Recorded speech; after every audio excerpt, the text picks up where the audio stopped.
A UK judge has dismissed the $6.6 billion arbitrary judgment against Nigeria won by briefcase company Process and Industry Development P&ID Limited over a failed 2010 deal to develop a gas processing plant. Judge Robin Knowles of the Business and Property Court in London ruled that the award was obtained by fraud and what has happened in the case is contrary to public policy. P&ID had claimed Nigeria violated terms of its agreement by failing to provide gas for the power plant it wants to build for the country. With the judgment handed down fiscally in open court and electronically by email to the parties on Monday, Nigeria has succeeded in stopping the enforcement of the award, which was initially in favor of P&ID.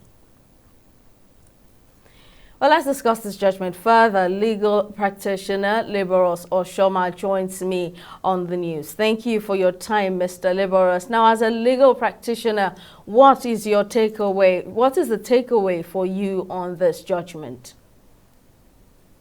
Yeah, a lot of us had consistently said that these are fallout of some of the fraud, institutional fraud committed by, those in government and their associates, before now. Remember, we are still battling with the Dan Etete transaction and to see how we can repatriate that. It's about $1.6 billion, back into Nigeria. And then you had, an arbitration judgment hanging over our head from $6.3 billion dollars to 11, which accumulated interest of $11 billion or so.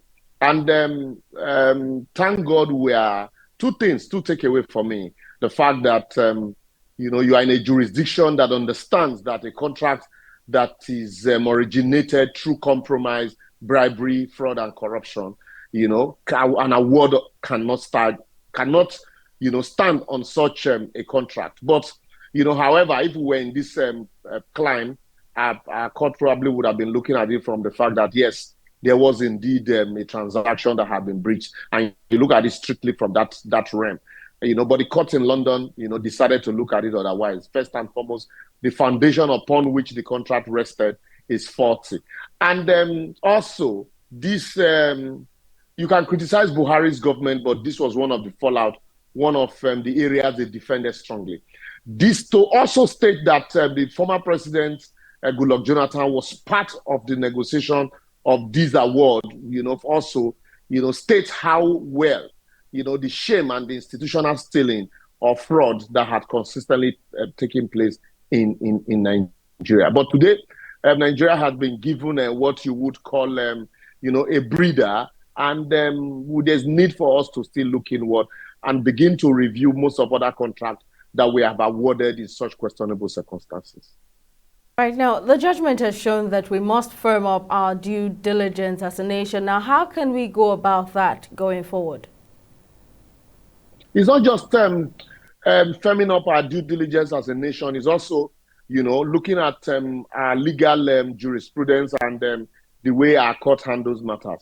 Yeah, you find out that most contracts in Nigeria, if not all, are awarded on the basis of compromise, here and there, bribery allegation. Imagine having to ferry a bribe of $215,000 from Ireland to Nigeria to bribe officials. Also, this reminds me of a company in sometimes back that in Switzerland. The company is still doing business in Nigeria till date. A company that was fined $20 million in Switzerland for bribing MP officials in Nigeria. For award of contract. But unfortunately, these companies are still doing businesses in Nigeria. What this has shown is that we no lesson learned and none taken.